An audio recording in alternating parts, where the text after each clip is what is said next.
Baby, it's time for the IPL, the Indian Premier League. So many amazing players get the opportunity to play together. They're used to playing against each other, representing their country. Now they come together and play in their franchise teams. IPL brings all the big dogs to the yard. It has to be said. It now brings all the money to the yards. I know we sit here and go, an 8-week tournament, Rishabh Pant, 4.92 million Australian dollars, but they can justify it because of the competition. And that's what I say. I think we need to praise BCCI and everyone involved with the IPL for what it is doing to the game of cricket. I still think bowling is underrated in this competition. The wickets are so flat, it's so good for batting. You know, I think of the final last year, KKR and Sunrisers. I look at the Sunrisers team again this year. Jeez, they look good. Extremely strong, but they're going to be challenged again with their bowling. Hello everyone and welcome back to Beyond 23, your new favourite cricket potty, chatting through all things international cricket and beyond. And I say beyond because even though the Champions Trophy has just finished up, baby, it's time for the IPL, the Indian Premier League, the top domestic tournament in the world without a doubt.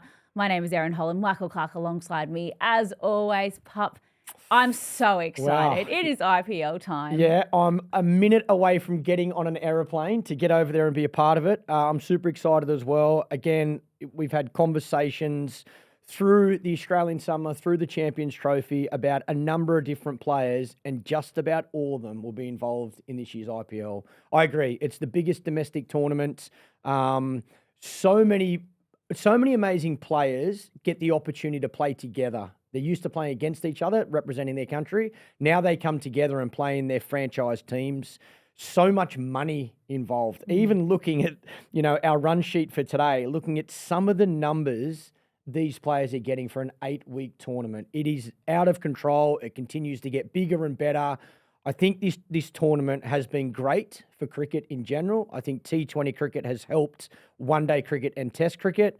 And I think it's opened the door to a number of youngsters to be given a stage to show their selectors of their country that they are good enough to play international cricket. I mean, we're at 10 teams now, so the vast amount of players that are on display, as you said, unearthing brand new Indian talent from all over the world. And that's actually one thing I love about social media is now, a net session goes viral, someone sees a little snippet of some kid, bowling wrong-uns in some gully cricket in the back streets of India. You never know who you're going to find, and whether it's the likes of Mohammad Siraj coming from absolutely nowhere, playing for Sunrisers and having that breakout season, or even young Jake Fraser-McGurk, from an Australian's perspective, hadn't played much cricket domestically in Australia, and then goes over there, has a couple of games where he's just on fire, hitting boundaries, opening the batting, and now everybody in India knows who he is. So it's your shop front window as a cricketer to, if you're not getting a chance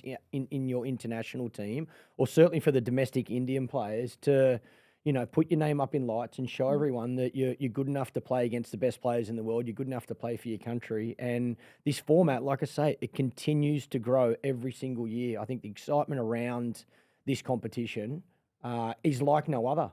And that is huge for Indian cricket. The other thing as well, just again, looking at what we have in front of us here, I'm interested in a number of the teams in regards to who they bought at the auction. I'm interested in certainly the coaching and selecting style of how they think they can win this competition, because a lot of teams have gone in different ways. I sort of feel personally, the fact you can only play 4 overseas players, I think sometimes you can get too caught up in your overseas player. I think my experience in the IPL, being there, whether I was playing or commentating, your Indian players are crucial to your success in this tournament. Local players. I think it's so important. I think your overseas players have major impact. They're your X factors. They can win you games.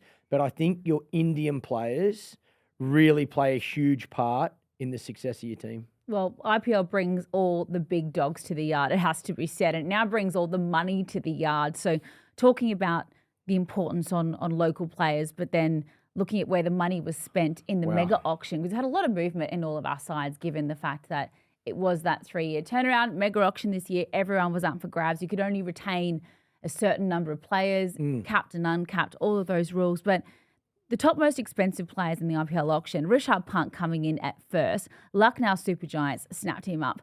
Almost 5 million Australian dollars. Crazy. What a paycheck for 8 weeks' work. Yeah. Well, like I said, the numbers are phenomenal, but it's the value. They're obviously, you do not have a spare seat at the ground. Every game is absolutely packed. I couldn't tell you how many channels there are in India that show the IPL either live or on replay. Hundreds. So the TV rights are phenomenal. So I know we sit here and go, an 8-week tournament, Rishabh Pant, 4.92 million Australian dollars, but they can justify it because of the competition. And that's what I say. I think we need to praise BCCI and everyone involved with the IPL for what it is doing to the game of cricket. I think back to when I was a kid and what Kerry Packer did with one-day cricket, with World Series. It changed cricket forever. I think the IPL is one of those tournaments. It's changed cricket forever. Even looking at some of the Aussies. Pat Cummins, 3.7 million. Josh Hazlewood, 2.2 million. Mitchell Starc, 2.14 million. Marcus Stoinis has just retired from Australian one-day team, 2.01 million. Jake Fraser-McGurk can't get a game for Australia, 1.65 million. So the numbers are phenomenal.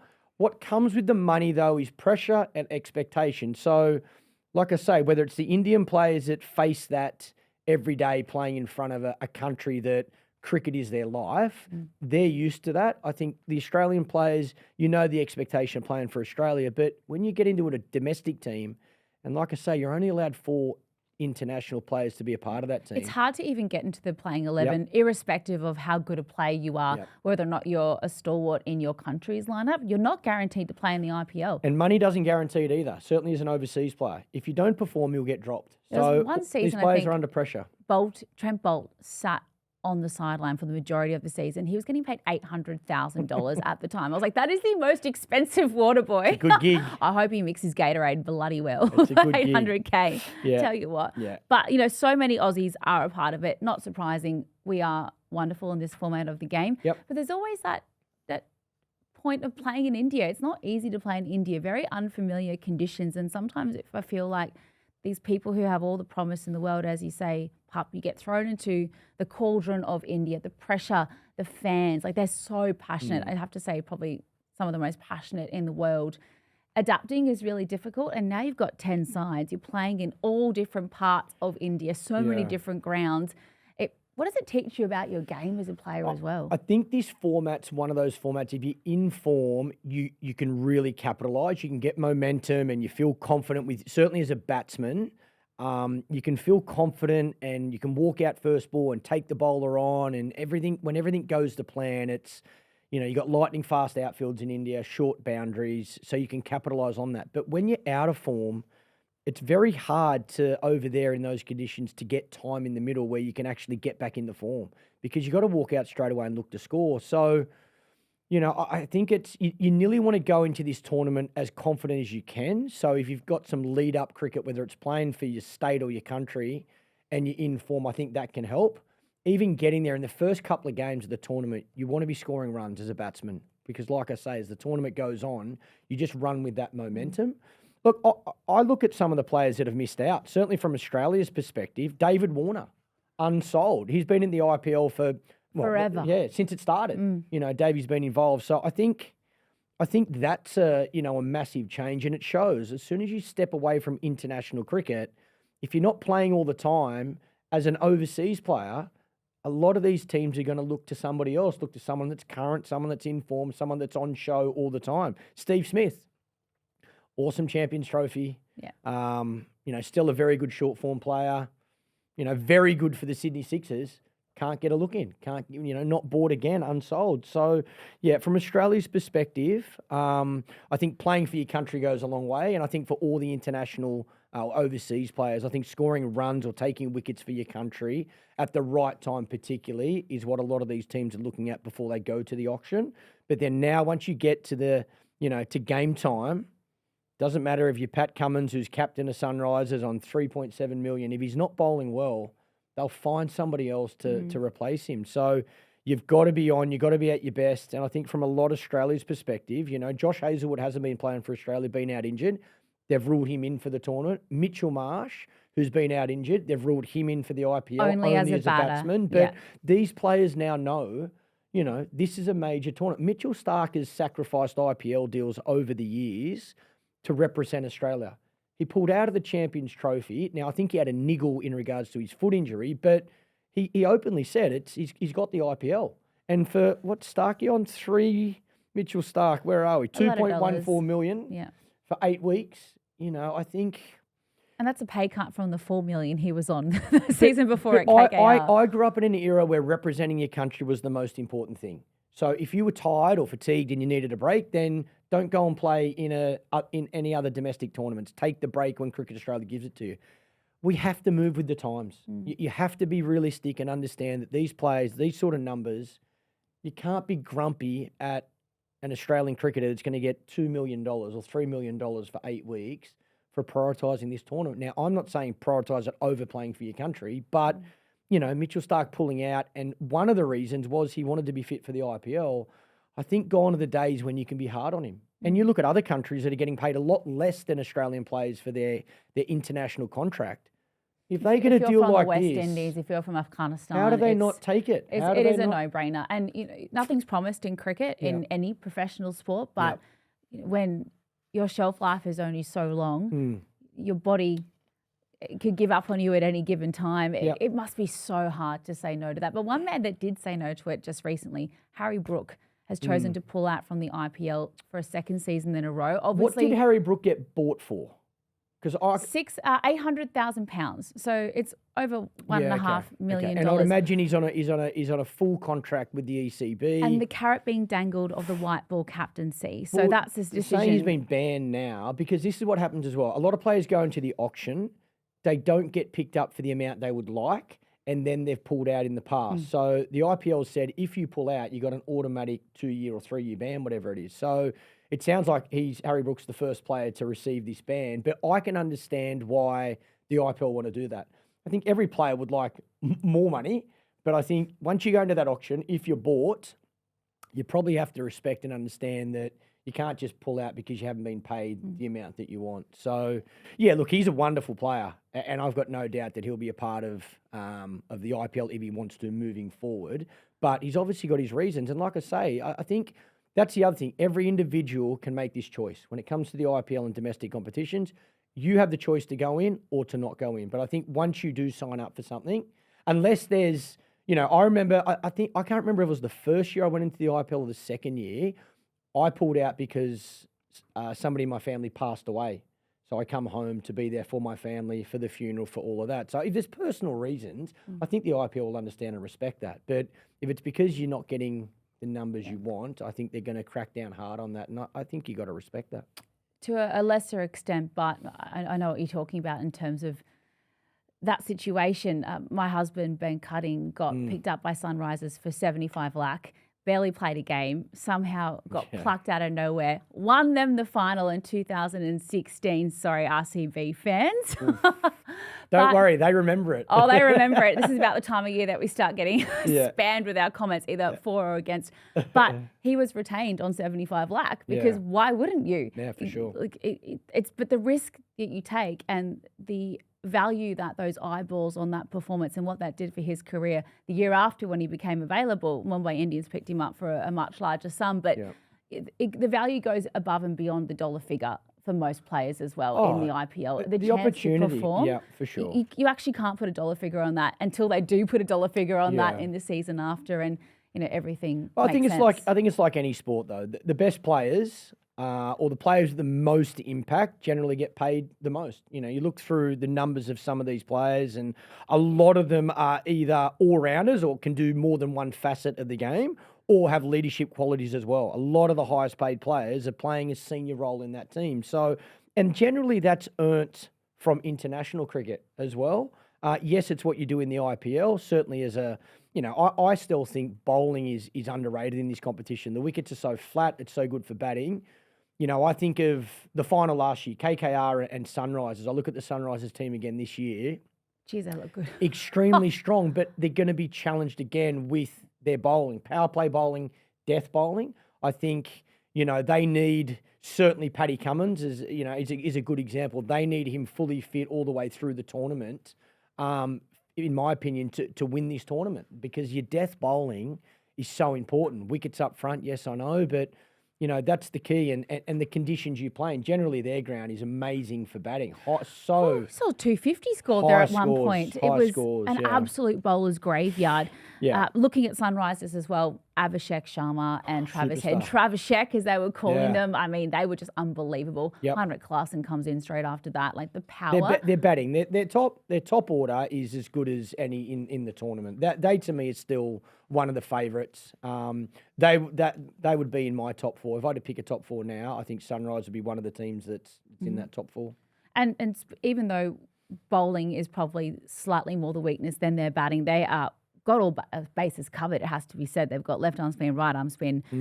They seam left and right-handed. They've got the likes of Adam Zampa in their side now as well. Yeah, but here's another example. Does Zampa play? He couldn't play. Like, you've got to find room. That's the other thing as well. That's why I think you see a lot of teams, you know, in Indian conditions, they produce their own spinners, for example.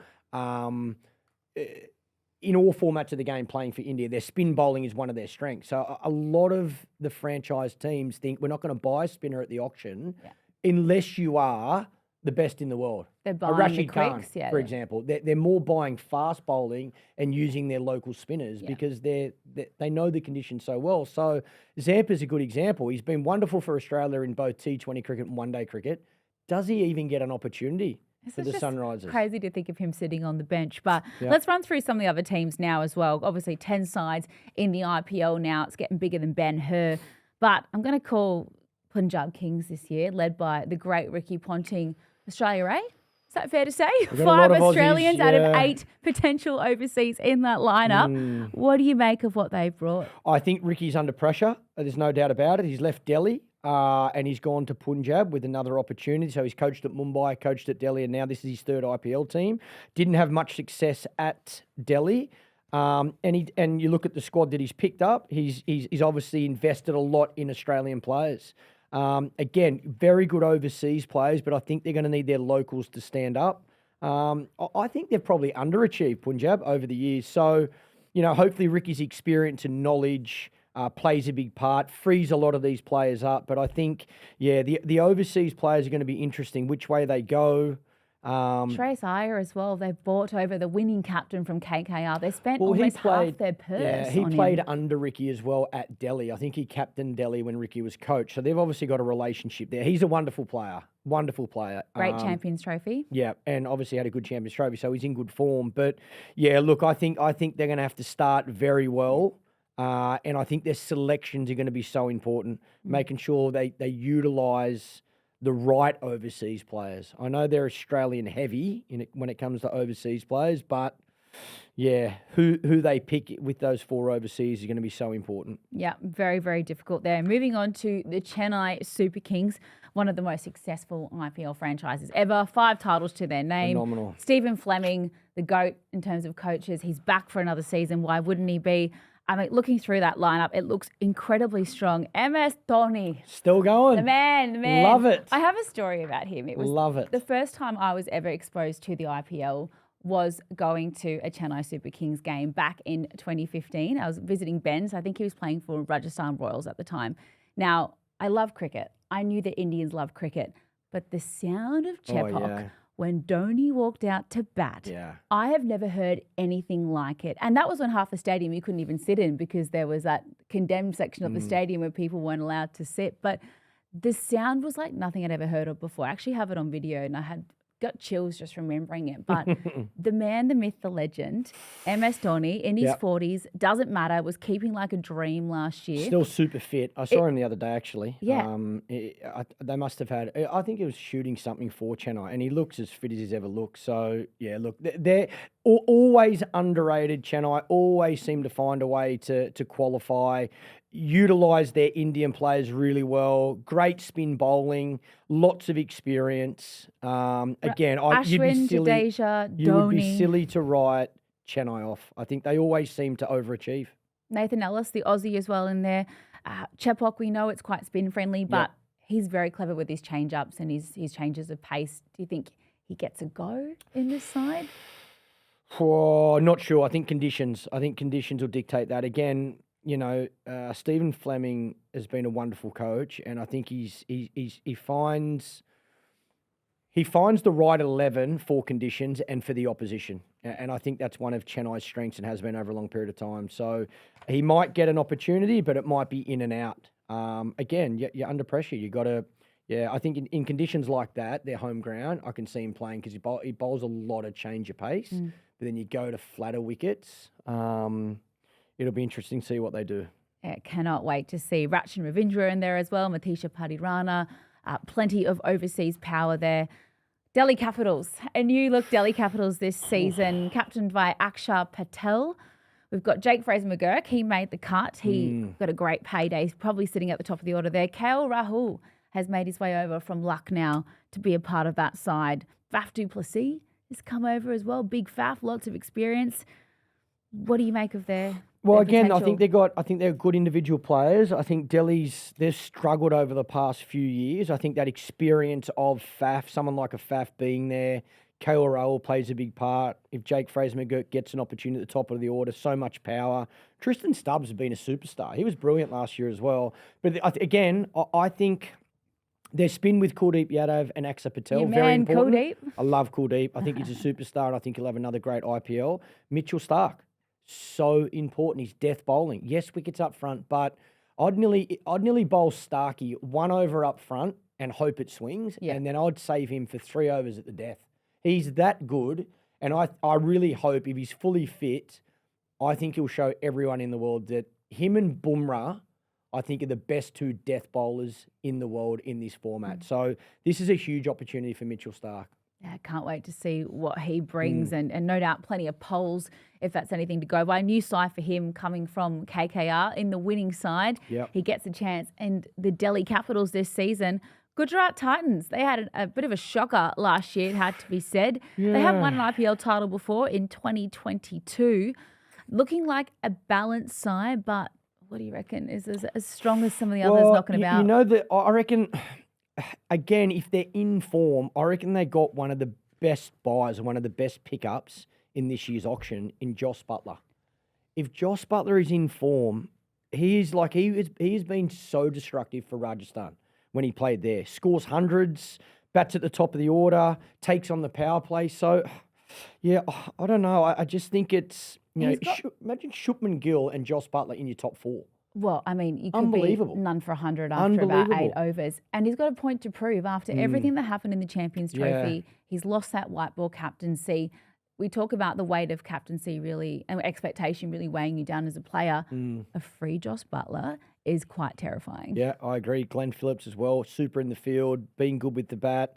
Oh, he'd be my impact sub just for fielding alone, right? I think I think they rely heavily on certain players, but you look through all the teams, I think they're a little bit like that. And again, another example, they will need their overseas players. I think the other one that probably hasn't performed as well as he should, because I think he's a superstar, is Rabada. With the ball, I just think he bowls quick. He's bowled very well for South Africa, and if he can play a big part in this team, you just never know. I think the teams are all super tight. Like I say, I can probably pick my top 4, but I'm guessing. I'm really guessing. I think it's how you start this tournament that's so important. Yeah, absolutely. And don't forget Rashid Khan as well, the X Factor. And genius. Has been for a long time. Yeah, I think a lot of people have seen a lot of Rashid Khan, so they probably play him a bit better now than when he first came into the IPL. But he's still a massive player. You're a better team with Rashid Khan in your team than not in your team. Reigning champions, Kolkata Knight Riders. Well, they have 3 titles to their name now, but a lot of movement in their side. Straight from the coach, Gautam Gambhir. He's obviously on national duties now. Captain Shreyas Iyer, we know that he's left.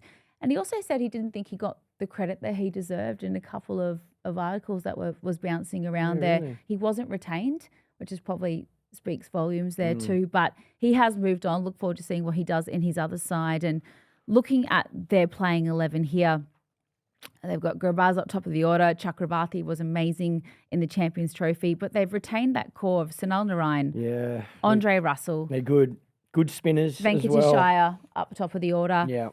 What do you think? I think I've got him in my top 4 again. Yeah. I just think they know how they play. They know their ground as well in Calcutta. I think they've got power the whole way through their lineup. I think they're going to be good. I think the Knight Riders are going to be good. I think they're contenders once again. And the other thing as well, if you know how to win, that does your confidence the world of good. And this team knows how to win. Yeah, they certainly do. Lucknow Super Giants, Justin Langer's team, so another Aussie influence there. Rishabh Pant is the captain now. He's the most expensive buy in the auction. What do you think about what Langer's put together? I think they've got a good team. I think they could qualify for the top 4. I think there's some pressure on this team because of the players they have. I think Lang he'll push them as hard as he can. He'll get the best out of them. Rishabh Pant, absolute superstar, but you're asking a lot to, maximum impact with the bat. He's such a good player. I'm not sure where he's going to bat himself. Got to keep, and then also got to lead the team. It's a full-time job. So they're asking a lot from him, but he's good enough. He's a wonderful player. Can we talk about that potential top 6? Marsh, Markram, Pooran, Punt, Bodoni, Miller.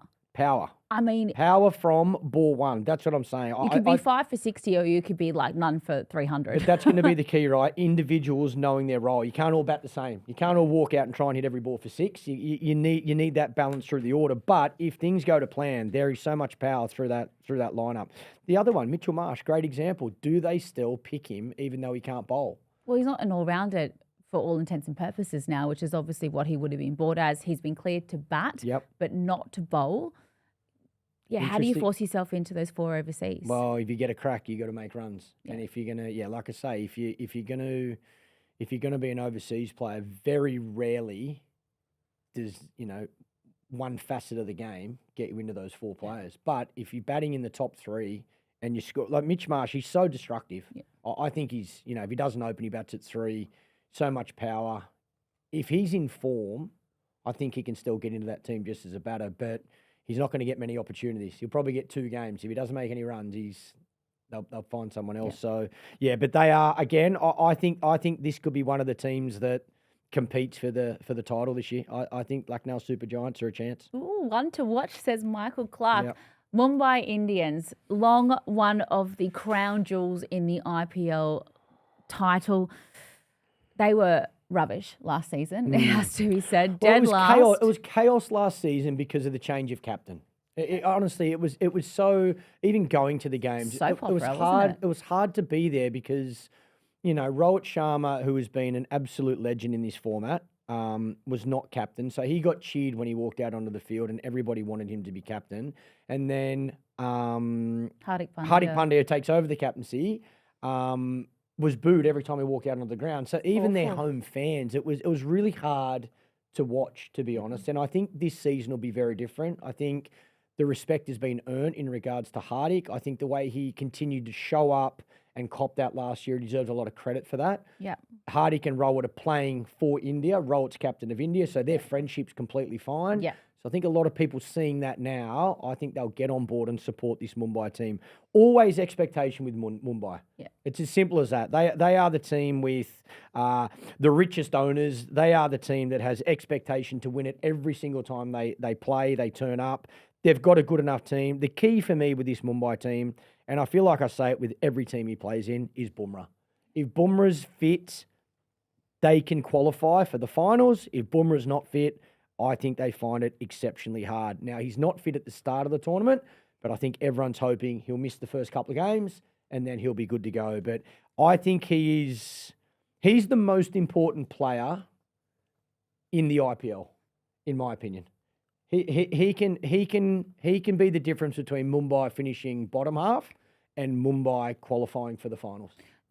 Mumbai have been a class side for so many years, and the fact that they only won 4 matches last year out of 14 wooden spooners, they have to bounce back. I've got them in my top 4 personally. I just think they're a side that you can't keep down for that long. There's the other thing as well, you talk about Hardik captaining, that might free Rohit up. Like Rohit's still Indian captain, so he's, sometimes to be able to step away from that and just walk into a team and just play, it could be the best thing for Mumbai. You know, he's such an important player, Rohit Sharma, at the top of the order. We can talk about all the dangerous batters there are in this competition. He's at the top of the list, so he will need to have a really good IPL if Mumbai are going to be one of those teams in the top 4. Yeah, I imagine Suryakumar Yadav as well is going to be well in the runs. Mitch Santner, wonderful experience. Mujibur Rahman, Ryan Rickleton come from the Mumbai Indians Cape Town side that won the SA20. Lots to love there.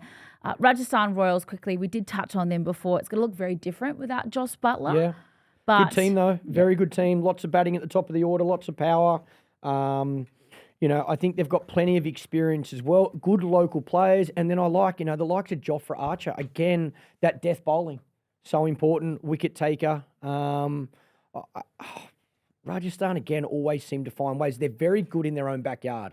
That's another thing. How you perform at your own home ground, so important. So, yeah, don't underestimate Rajasthan. That's for sure.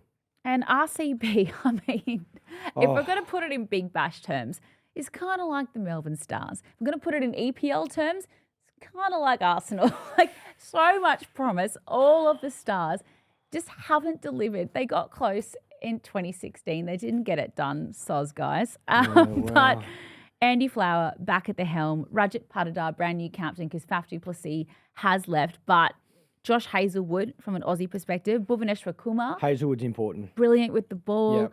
Kohli, for obvious reason. Interesting where they bat Kohli. Does he open the batting in this team? Does he bat at 3? I think Josh Hazlewood is super important to this team. His death bowling. Bhuvaneshwar Kumar has been a superstar for a long period of time. You probably open with Phil Salt, right? Phil Salt and Kohli? Maybe. I don't know which way they'll go. RCB, always so much expectation, but this team's very different. You know, our minds are still thinking about when they had AB de Villiers, Faf, Chris Gayle, Virat Kohli. Like, they had all the superstars and they still couldn't win it. So, you know, not sometimes, generally in team sport, it's not about the superstars.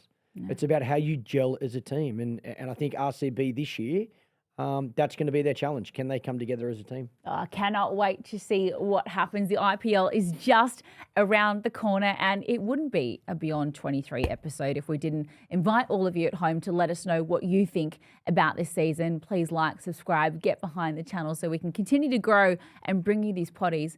But it also wouldn't be Beyond 23 without getting some predictions from the Oracle. I'm nervous. I know you are. And I'll jump in there and throw in my worthless 2 cents as well while I'm at it. But 10 sides. I won't ask you who's going to be bottom of the table, but who do you think might struggle this season?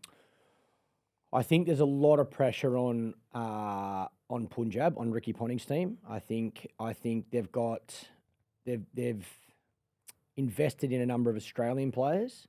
So I think like I say, there's a lot of pressure. They really need to start well and get some momentum.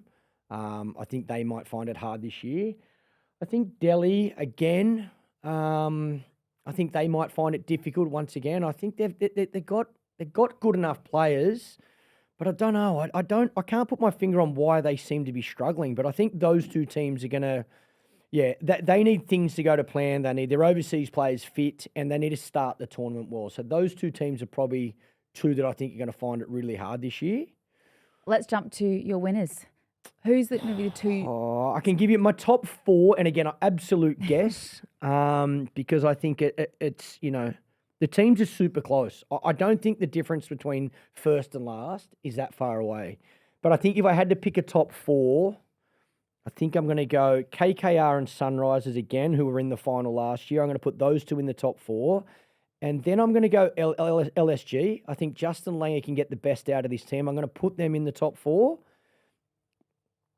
And I think I'm going to go just Rajasthan Royals. Rajasthan Royals. I think they're going to sneak into 4th. Okay. I think, again, they always seem to overachieve. So I've got Mumbai. My top 4. I've got Mumbai in that place. I think you can't keep champions down for too long. I'm just scared about Bumrah. I just think he's had no cricket. He's not starting the tournament, so he can't possibly beat his best in the first game. I know he's a freak, and he probably will walk out and take 5 wickets, but I think he will get better as the tournament goes. I just don't know if there's no Bumrah. I think Mumbai find it extremely difficult. No Bumrah, no dice. I want you to pick a winner. I do. I just give me who you think in this early stages might be able to take the title in 2025. I'm probably going to be a little bit biased though. If I pick a winner now, it's based on favouritism for sure. I'm going to go Pat Cummins, captain, Sunrisers. Go the Aussies. But look, again, I think their bowling's important, the Sunrisers. I think their batting is strong enough to win the tournament. No doubt about it. I think Paddy as a captain, he would have learned a lot last year, so I think his captaincy will improve again this year in this format of the game. But it's just their bowling. They cannot afford their quicks to get injured.